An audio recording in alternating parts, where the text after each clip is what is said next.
Mike Boyd asked me what's my favorite beat that I made. I always cop out when people ask me like what my favorite beat I made is. And the truthful answer to that is that my favorite beat is the most recent one that I made. So like whatever I made earlier today is my favorite beat right now technically. But I think what you guys are probably asking is like, what's like my favorite beat that I produced that you guys may have heard. As of right now, my favorite beat is probably the shit I did with my man Murder Beats on A Boogie's new album. It's called Undefeated. It's a track featuring 21 Savage on that the Bigger Artist album from A Boogie. So me and Murder Beats did that beat together, and like Murder is just like he's a young killer on the production. So you know, Undefeated by A Boogie is my favorite beat that I made along with Murder Beats right now, as of right now. Yeah, man. I listen. I'll produce for anyone. Here's my number one rule of thumb when producing music is I need to be 110% excited to work with you. I don't care if you have a deal with fucking Jay-Z or you're a kid in a bedroom with like no money. That doesn't matter to me. What matters to me is that you're amazing at what you do, and that hopefully you're inspired by what I'm capable of doing as a music producer. Those are the ingredients to create great music, and so I'm not biased to whether or not you're signed or unsigned. Really, to me, you have to be amazing, and I need to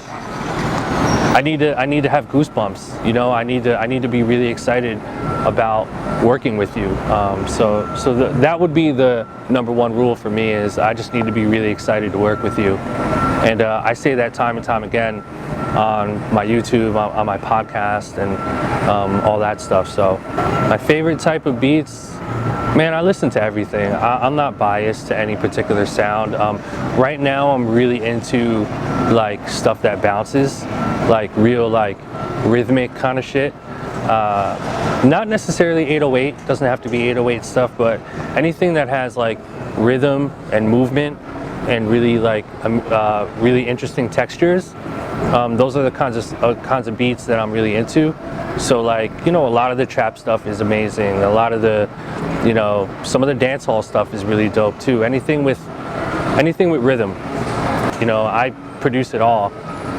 Boom bap, trap, pop, dance, experimental shit, weird shit. You know, I'm not really limited to just like a particular genre. I realized this was my destiny when I moved out of my mom's basement, man. You know, like when I got to the point where I finally reached a financial milestone that allowed for me to really like focus on, you know, my independence as a human being. So like bigger than just making beats every day and deciding to be a music producer. But once I got to the point in life where I was able to like really support myself just based off of just the music, that's when I knew that I was doing something right and I was headed in the right direction. And that was when I knew that this was something that I wanted to do for the rest of my life. But you know, it took 6 years for me to get to that point. The most important part of song production, well, I'll flip it on you. The most important aspect of any song is connection, and I really believe that. I believe that every great song is supposed to connect with an audience on a really, really deep level, and that could be a dance song, that could be a fun song, that could be a really, you know, emotionally deep type of song.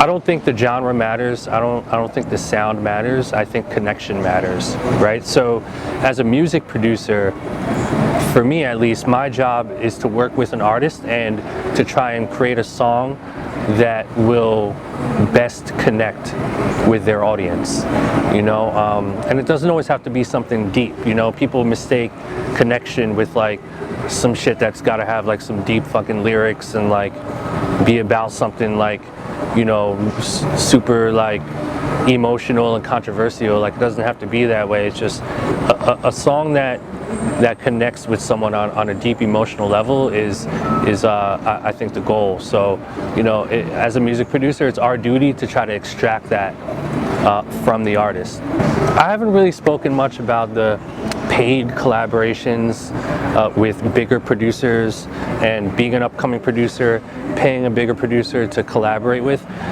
I think it's a double-edged sword, you know. Like, if you pay a bigger producer to collaborate with you, I think you can kind of use that to your advantage in a few ways. I think, number one, if that big producer decides to shop that record, you guys can get a placement together. If you decide to shop that record, you can use their name to kind of you know, increase your chances of like people paying attention to your shit more, so you can increase your leverage that way. But again, I think it's like anything else. Like, if you're spending money and if you're buying someone else's time, I think you're kind of taking the short way. You're kind of cheating the system a little bit, and so it's not as genuine, it's not as authentic. And so I think you want to just be mindful of that. You know, like, if you're paying someone for their service, they're most likely not going to fully support what's happening. They're most likely just doing it for the money, and that's going to change things, you know. Best case scenario is that you pay a bigger producer to collaborate with you, and they just so happen to really fuck with your music to the point where they really want to collaborate with you more and more and more. And then from there, maybe you won't even have to pay them anymore. Maybe they say, yo, fuck it, I fuck with you.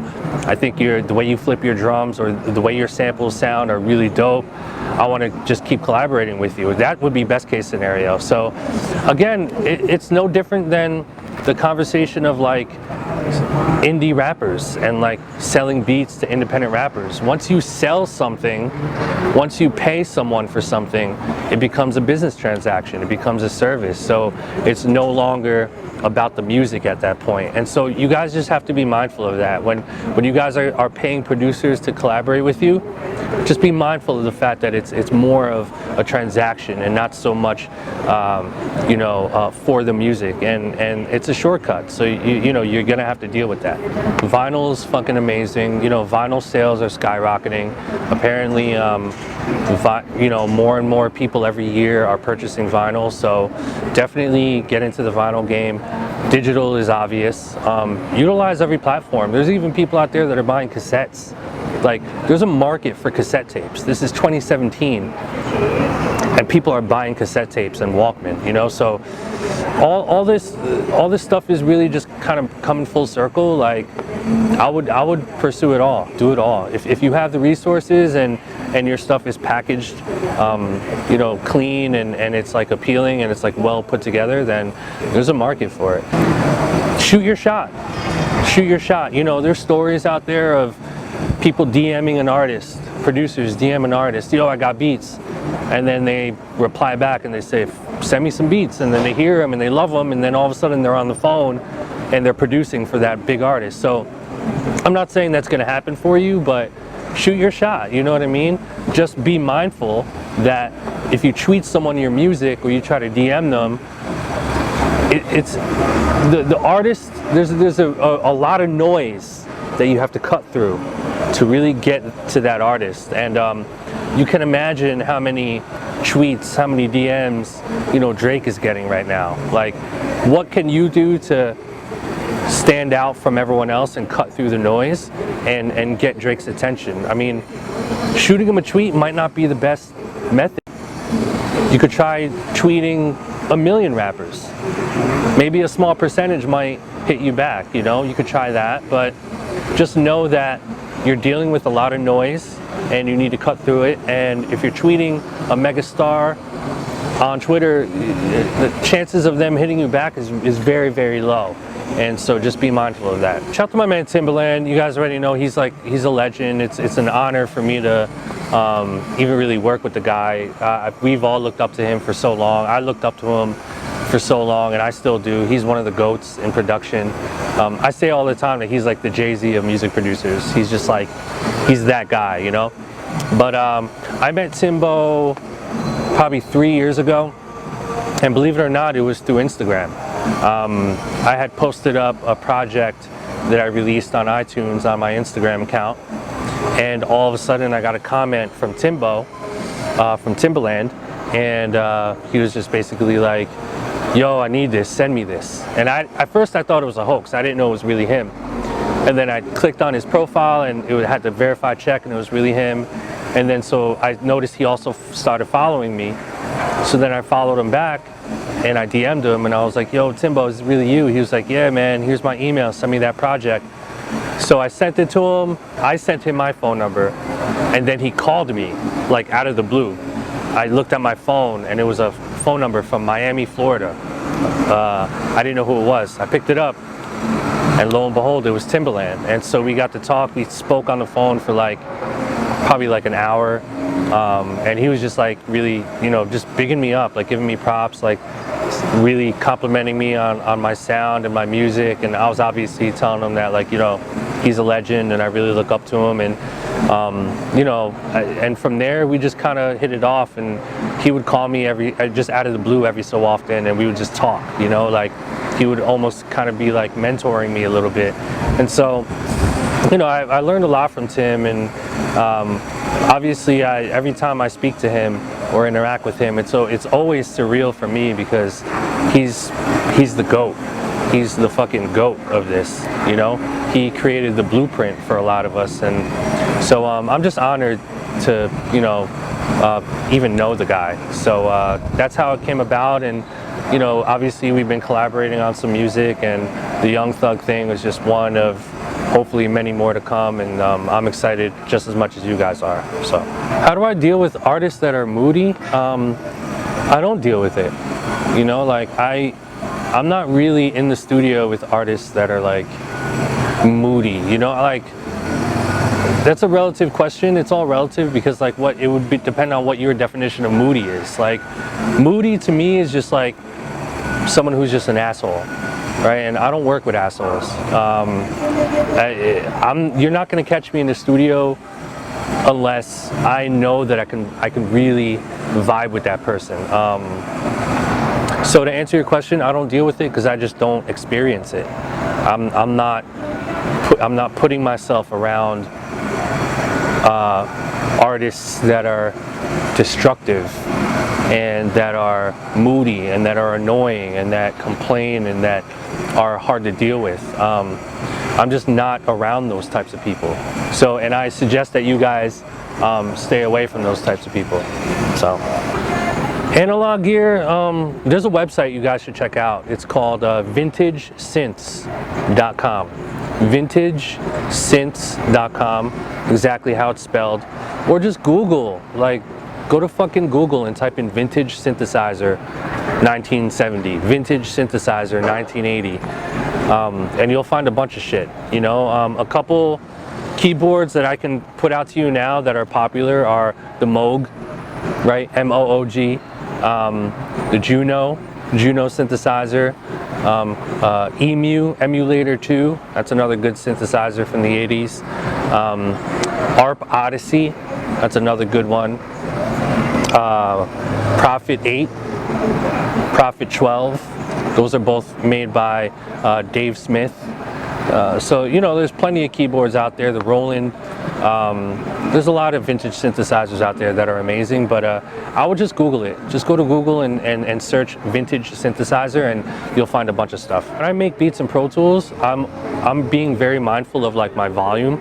So I'll make sure that on my, let's say my master channel is from 0 to 10, right? So 0, 10. 10 is peaking. So I'll always make sure that I'm under 10, obviously. You never want to peak. So my kicks usually live around 8. So 0, 10, my kicks are at 8. My 808s and my bass sounds are usually at around 4 or 5, sometimes 6. My snare drums are at around 6 or 7.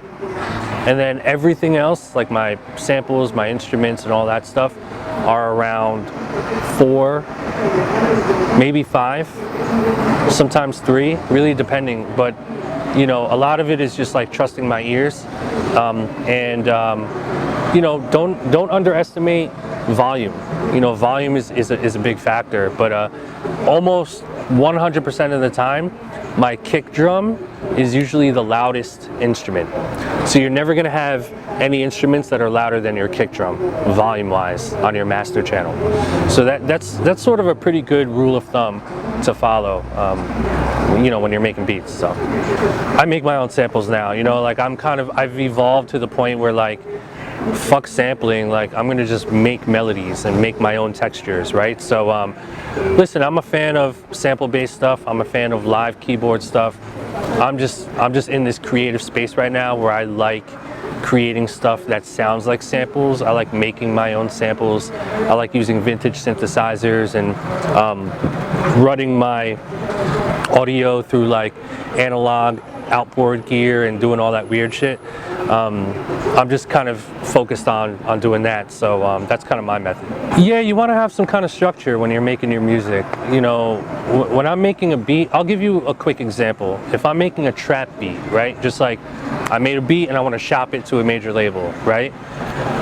Usually the way I'll format it is I'll have an 8-bar intro, right? Maybe it's just the melody with no drums.